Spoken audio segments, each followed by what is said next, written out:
Welcome to the Fantasy Football Picks and Bets Show on the Mayo Media Network. I am your host, Scott Simpson, and as always, we are presented by PrizePicks.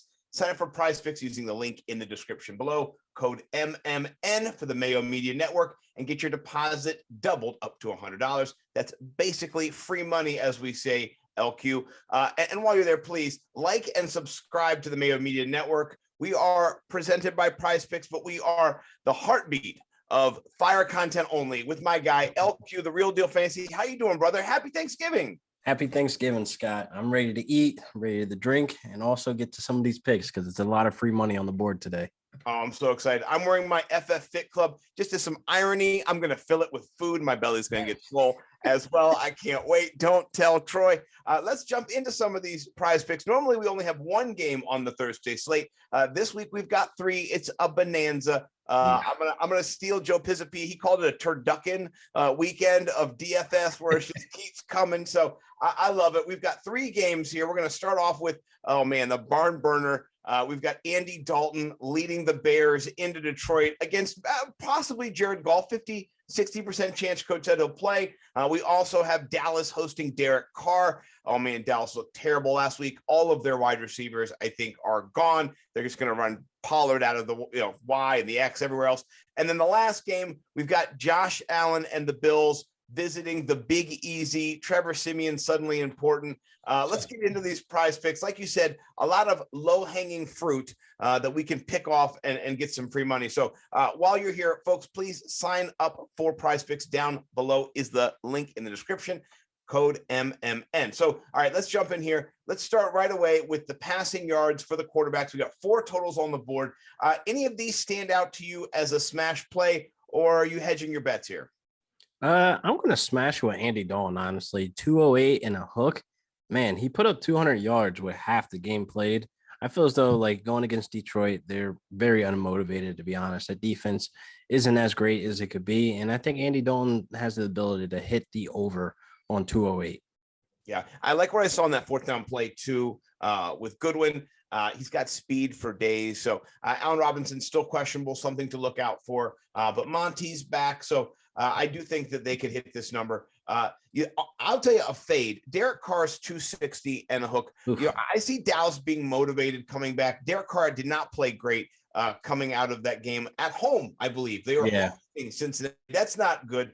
Their team has kind of hit the wall, and I understand why. Losing coaches, a couple of players. It's a hard day tonight in the NFL, so I'm going to fade that. As much as I love Derek Carr as a person, he's a great guy. I want to invite him over for Turkey Day. Not going to be betting on him. I'm going to actually take that under and bet under on this one for that one. So any other totals stand out for you there? We fading Dak, we fading Josh Allen. They got some high totals, 265. Yeah, I was about to say both of them are probably fades. I think Josh Allen's is the one that jumps off the paper like extremely high at the 275 and the hook. I mean, it's not that he can't do it. I feel as though it's just like a huge gamble going against New Orleans, who are roughly like a decent team. Like they're like probably like a top 12, top 10 defense, if I'm not mistaken, where, against the pass, they're generally okay. They're decent. They're good. They can get it done. So 275 in the hook is a little too high for taste. Yeah. And then also you understand, the Saints are going to defend the pass because that's all the Bills really do. That's all they got. All they have. So it just makes a difference there. What about passing, the totals here, the completion totals? I only have one on the board so far. Derek Carr, 23. I'm kind of, under that myself. What do you think about that? Yeah, I might take the under on that against Dallas. If it was anybody else but Dallas, I would have took the over because Derek Carr more times than not has hit this. He has hit the over on this with completions. Just this game, I feel as though I'm not liking against Dallas defense. Yeah, no, I'm with you. All right, let's get to the free money zone. I mean, this is where fire content only. The rushing props and the receiving props, I really think, is where you can kind of build your bankroll, put a couple bets together, and then you're going to be, doubling up or, five maxing if you want to go all the way. So let's talk about some of these rushing totals. The DeAndre Swift 57 and a hook to me it oozes value. Yeah. It's a lot of value there in that pick. I think people aren't recognizing like he's being leaned on as the workhorse and as the only productive player on that offense. So he's going to be leaned on heavily in this game. So on the ground, he's definitely going to get it done. Hit the over on this. Yeah, I like that one too. And then, I mean, I'm not a huge Raiders mark, but Josh Jacobs 40 and a hook, that seems pretty doable in this matchup. If you're going to beat Dallas, if you're going to win the game at all, it's not going to be in a shootout with them. You're going to have to kind of control the ball. So I like this game script where you kind of get nasty, not beautiful, but 40 yards, that can be done. I think that can be done in maybe 3 quarters. So I like that one. That's a smash. What about any of these quarterback? But these all are low hanging fruit. Oh God, these are dangerous ones. I think Dak, if anything, he could hit the over, but I'm not liking Dalton outside the pocket rushing. I'm not liking Derek Carr either. If you were to be like, that ballsy and put it all the chips in on Dak at 8.5, you could. I could see him hitting the over on there, but me personally, I'm not touching it. Yeah, and the Zeke total 60 and a hook, that sounds reasonable, but he is questionable. He has a knee injury. I was gonna say ankle injury too. Like that was a little nasty. Yep. So that might be one of those where you take the under and he ends up not even playing. So I don't know if it'll pull off the board, but if that sticks on the board, I like the under in that myself. So a couple of overs, couple of unders. And that David Montgomery number is a little high for me to touch. I'm going to kind of just leave it there. I'm not going to mess with that. So, all right, let's talk about receptions here. We only got a couple totals on the board.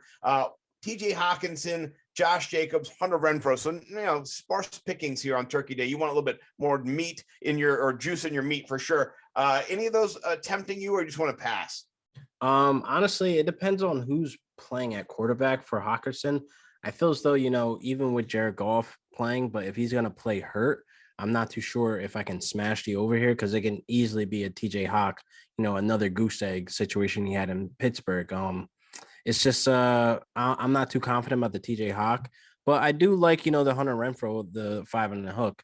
I feel as though he's leaned on, respectively now the, wide receiver 1. Waller isn't getting it done like as much as his best abilities that we thought he can get it done, but Renfrow, the 5.5 hook, I like the over there. Yeah, I like that too. And then the Jacobs 3, that's a lot of receptions for Jacobs. Yeah, that's a lot when you have Kenyon Drake there. Yeah, I'd bet the under on that one. All right, let's talk about some receiving yardage now. And now I think there's some more money to be made, particularly with Swift. Again, we could visit this. Swift 29 and a hook. Is that just tempting us just to, chase? Or is that's an early Christmas gift right there, ladies and gentlemen. Yeah, cash it in. That's a Black Friday special here, brought to you by PrizePicks. Please do MMN. Sign up right now and cash this. They're going to match you up to $100. You can put it all on this one and just double your money if you want. Double it. Yeah. Double it. 29 and a hook. That's crazy. It's very sexy. And then next to it, I like the next one on the board, Darnell Mooney for 52 and a hook. He's the number 1 now. Allen Robinson questionable. I like that. I think he gets enough targets. I think he gets enough volume. Maybe he gets 75 yards around there. And this matchup to Detroit that we talked about Andy Dalton having a 208 number and a hook. He's got to throw it to somebody. Darnell Mooney is that guy. I think he could even get over 100 if you're looking for like a bigger fantasy outbreak later. We might talk about them in the fantasy points if they put them up. I don't know. Maybe by the time we get to them, they'll put them up. If not, still look for that number for him. I think Mooney's going to have a number like 13, maybe 12 and a hook, and I would smash over for this week for sure. Absolutely. Yeah. Any other numbers stand out for you for the receiving yards? I know I'm gushing over my guys. I'm gushing over Dalton Schultz with the 50 and a hook. That is absolutely a smash for me for the over. Being that, CeeDee Lamb is not playing, I feel like Amari Cooper, even if he was there, Dalton Schultz would be the substitute for one of those guys going out. So it's going to be a Michael Gallup and Dalton Schultz, basically movie going on. And I feel as though this 50 and a hook is an absolute smash. Yeah, no, I like that. I like the Darren Waller 65 and hook. It's a little high. I do see that, but they're going to need to lean on him and Renfrow, like you said before. And he's still getting yardage. Maybe not getting as many touchdowns and stuff, but I do like Darren Waller for that number.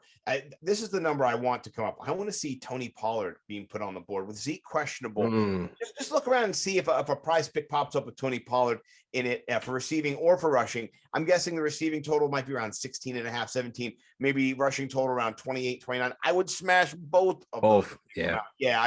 That's free money. Yeah, I'm really considering going all in on him on DFS this week and just kind of riding 100% with him. So, all right. Anybody else for you for this? We want to jump to a few prop, touchdown bets. Yeah, I hate everybody else. Hated it. Okay, so now we have some passing touchdowns and some rushing touchdowns. Interesting. Derek Carr 1 and a hook, so got to get 2 to win that one. Where are you leaning on this? I don't know why this feels dangerous to me, but I'm going to hit the over on this. I feel as though primetime Thursday, Derek Carr, you got to show up. It's big turkey day. It feels though I can see him getting two, either to Waller or Hunter Renfro. It's going to happen. It's going to happen. So hit the over on this one. Going for the over. What about in the rushing department? Some turkey day touchdowns in line for David Montgomery or Zeke, both with the hook. Zeke, I'm going to fade because I don't know if he's playing. I feel like the injury is going to play out. So we shall see if we get news tomorrow or whatever the case may be. David Montgomery could possibly sneak in. I don't really think, Herbert's back there, in the red zone taking usage. So I think if they do find a way to get close to the end zone, I think David Montgomery is the guy to rush it in. Yeah, no, I like that call a lot. And the Lions historically, and by historically, I mean this year, last year, a couple years, they suck against running backs. They have a heyday against them. So if David Montgomery, I think he can get that rushing touchdown as well. The Zeke, I'm a full fade with you. Just given the context, he might not even be given 60% of the carries. And so you want that. You want that. And then down the goal line, also Dak might do a little vulturing if he's hurt. So, all right, that is fire content only from my guy LQ. Make sure you follow him on Twitter. Rate his prize picks with all the cash. Just keep me accountable. Yeah, let him know. Say, hey, I want $1 million. Here's a few $100,000 for you, right? So break them off. You need right? that. Yeah, you need that. Make sure you sign up. Down below is the link using PrizePicks MMN for the Mayo Media Network. Okay, let's jump to our next segment real quick. Start, sit around the league. We got some fun ones this week. We got some head-to-head matchups. So let's jump right to the quarterback position. We've got Jimmy G going up against the Minnesota Vikings, and he's facing Kirk Cousins, who's going up against San Francisco 49ers. So who are you leaning in this matchup? And I'll tell you who I'm leaning after you share yours. I honestly feel better about Kirk Cousins on a fantasy standpoint. I feel like, he's been, getting a lot of yards. I mean, what did he throw for last week? 341 and 3 touchdowns. I love that against the Packers. Division game, obviously things are different, but San Fran, they're not as tough as we think, honestly. I think Kirk Cousins can come in, show up and show out and put up more points than the Jimmy G that's keeping, the A dot kind of close to the scrimmage line. And I feel like, the linebackers over there in Minnesota, they can get it done and stop like a Brandon Ayuk coming through the middle. I don't know if they're going to stop Deebo Samuel, though, but I know for a fact they can stop, Brandon Ayuk. Well, that plays into the Cousins play, though, because a lot of times Jimmy G is handing him the ball. He's not throwing it. Yeah. There's a big difference there. Those are points. That's 6 points or 4 points to nothing, right? So I like your Kirk Cousins call. That's mine too. Justin Jefferson and Fuego, 40 points last week, 25 points the week before, I think 17. Stud muffin. Yeah, that's the guy you want right now. He's had 20 receptions the last 3 weeks on 26 targets, 381 yards and 3 scores. So this guy is going berserk, and yeah, you want all of it. So all right, let's jump to the running back. Speaking of David Montgomery versus the Lions, or another league, or I say division mate here, AJ Dillon versus the Rams. I think you could run on my Rams, but I'm not sure if you would take this option over a David Montgomery versus the very bad Detroit Lions. Like we mentioned before, like running backs put up huge numbers against Detroit. So I'm rocking with David Montgomery over AJ Dillon. Yeah, I think that the path to more points lies with David Montgomery. AJ is going to have to fight for every point he gets, which he might, but we'll see how it goes. Might be ugly. Speaking of that game, though, on the other side, Darrell Henderson up and down last couple of weeks. Are you playing him or are you playing Tony Pollard versus the Raiders? I might lean on Tony Pollard. He's more explosive. He has the higher PPR upside. Rams are dead last when it comes to running back targets, so it's not like Henderson has that huge upside when it comes to PPR like catches and stuff. And I feel as though Green Bay Packers, we owe them one with that playoff game, but I think the Packers has our number because it feels like anybody that has branched off from Sean McVay kind of struggles again. So I feel as though this might be a game where, we might not see much of Henderson. You might see Stafford trying to push it downfield aggressively. I like that if you're a Cooper Kupp manager. So, all right, let's talk about, speaking of wide receivers, we got a couple of rookies on the block today. Devontae Smith versus the New York Giants, who are just terrible in general, or Jalen Waddle, who is kind of the man there in Miami versus Carolina Panthers. I love everything I'm hearing out of Waddle. I love everything that I'm seeing. I don't have that many shares of Waddle. I wish I had more, but I'm going to be leaning towards Devontae Smith, man. He's hot right now. The division game against a very bad Giants defense. You cannot ignore what Smith and Hurts are putting together over there in Philly. So Devontae Smith all the way here. Yeah, I think it's crazy, too, that they drafted Jalen Reagor last year. Imagine if they had drafted somebody different. than that. That's all I have to say. Yeah, it's a Completely different. completely different. It could have been a lot different. Justin Jefferson, maybe. But I do digress, but you said it. But that's who I meant 100%. Yeah, they made a bad choice. Anyway, let's talk about our next matchup. Couple of good tight ends here. Speaking of the Eagles, we're going to stay with them. Dallas Goedert versus those same Giants falling apart, firing their coordinator, versus Hunter Henry going up against the Titans. What do you think? I'm going to go with volume here. Dallas Goedert seeing a lot of volume. He's number 2 in targets on the team, so you got to go with volume here. Feels though Hunter Henry still has that touchdown upside, but so does Dallas Goedert. He gets to look in the red zone just as much as Zach Ertz used to. So feels though Dallas Goedert is the safest, best play here.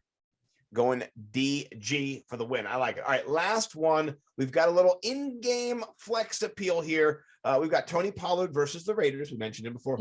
Or Hunter Renfro himself against Dallas. This is disgusting. So based on if Zeke plays, then I'm obviously going to go Renfro. But if Zeke is not playing, man, it's a full set on Pollard where I can. I love Renfro. He has the volume here as well, but Pollard's going to have that full workload, and he has that PPR upside. I would lean Pollard if Zeke is not playing. No, I like that dangling participle there, as we say, that pendant clause. So let's talk about some of these injuries that we were alluding to. One of the reasons why Pollard is even on the radar, kind of as a sneaky play. Amari Cooper out with COVID. We've got CeeDee Lamb concussed, not going to make it through the protocol unless a miracle happens and days get condensed in the protocol, which they can't even do. So CeeDee Lamb out, and that does affect the game. How do you think that manages to impact Dak? I think he's going to have to be more aggressive, trying to get Gallup the ball, which could be a disaster. I feel as though that's why if Tony Pollard's playing, the simple dump offs are going to be there for Tony Pollard to get the first downs and have some type of movement on the offense, because he's going to be relying on Gallup. He's going to be relying on Dalton Schultz. So I feel as though, this could be good for us fantasy managers that have Gallup, that have Schultz, but it could be a disaster in real football for Dak, coming out with a win. Yeah, he didn't look great without his weapons last week. He didn't look good. So no, and a couple other issues in the Thursday games that we're monitoring. Justin Fields doubtful. He's out, like we kind of said, not officially out, but doubtful, leaning towards out. Allen Robinson got that hammy. He's questionable still. Pay attention to that. Jared Goff, his oblique, 50 to 60% chance he plays. I mean, I think if he does not play, or if he does play, it's terrible. Either way, the Bears D's to play in DFS this weekend or this Thursday. Mooney questionable, but it sounds like he's going to play. And then in that Saints game, we got a couple of banged up important players. Alvin Kamara has missed a few weeks. Mark Ingram on the injury report with a knee as well. And so monitor the backfield, see what's going to happen if Jones is available. I don't know what's going to happen. So Taysom Hill, new contract. Right, $40 million. Get in there. Yeah, get in there, buddy. That's just dummy. And then on the other side of the ball, Cole Beasley, the Bees dealing with some ribs. Hopefully they heal up. Not really a huge factor in the last few weeks. So we'll see how it goes. So those are some of the Thursday game injuries. And then coming Sunday, Eric Ebron doubtful. We've got Aaron Jones listed as questionable, but I think most people think he's going to be out with his MCL sprain. Alan Lazard questionable. So a couple key weapons for Aaron Rodgers heading into this matchup with the Rams. You said earlier you think the Rams are going to kind of not win this one, not pull this one out. No, I'm not confident about them winning this game. It's only because of what I saw in a playoff game. Like, it was a very winnable game, but we started off slow. And I feel as though the last 2 losses we had is because we started off slow. So hopefully we come out firing out of the bye week, but I'm not that confident as a Rams fan that we're going to come out with a W. Yeah, I will say what we saw last week is they can be beat downfield. Which is a little surprising because they've had a stout secondary. I mean, even without Jair Alexander, they've been doing a pretty good job. So, they can be beat now over the top. We've seen it with Justin Jefferson. So, all right, hopefully that happens. On the injury front too, Lamar Jackson questionable with that illness. Hollywood Brown coming off COVID stuff. So just pay attention, see what's going on there. Was that COVID for Hollywood Brown? There's so many things. Maybe not. Maybe I'm estimating him something. But I know he's questionable. So he's questionable. Yeah, he's questionable. Cordell Patterson questionable. Jamar Jefferson questionable. Antonio Brown, Elijah Mitchell, Rashad Penny. Tons of people are questionable. AJ Brown's chest X-rays are negative. So hopefully he plays. But it still could be. He plays like a Deebo Samuel light. He plays rough and tumble. So maybe not Debo Samuel, like he's a grown ass man, but I could see him maybe not being as effective in this matchup against New England with some chest, injuries there. And then Ricky Seals-Jones and Curtis Samuel for Washington football team are questionable. Who cares? So that's kind of the injury roundup this week. And then coming off IR, I know you guys are sticking around for the glorious news of Zach Wilson's return. His mom's IG will be lit. Make sure you are subscribed. That means you sit Elijah Moore for the rest of the season. Yeah, burn your shares. No, we can't get here. So, well, LQ, I love this. This is one of my favorite things to do. Where can people find you in the work that you're crushing out there, burning up the fire content only? And you can find me at Real Deal Fantasy on Instagram, Facebook, Twitter, YouTube, of course. I have an article coming out tomorrow morning. You can check me out over at nimblewnumbers.com. Got the DFS content, GPP plays, cash plays of Bo Big Time. This week, you can also check me out on the Fantasy Pros DFS podcast. Just wrap that up with Joe Pisapia. Awesome guy. Love him. Also drop the Mayo Media Network. Let them know how much fun we're having over here with Pat. So appreciate you guys. And then on Friday, I'm getting choked up. On the contrary, with Alex Baker and Dave Lofgren over there at Osmo, I'm excited about this. This is a big shot. I get to talk to the #1 DFS player in the world and a guy in Dave Lofgren who's second to myself as the best looking host in the business. So it's going to be a great weekend. Have a happy Thanksgiving. Please sign up for PrizePicks. Go play LQ's plays, play my plays. Let us know how much money you've won. Let Pat know. And if you lose, we never told you to play those plays, right? All a Thanksgiving illusion. No, I kid. We appreciate you guys. Have a great week. We'll see you guys next time. Peace.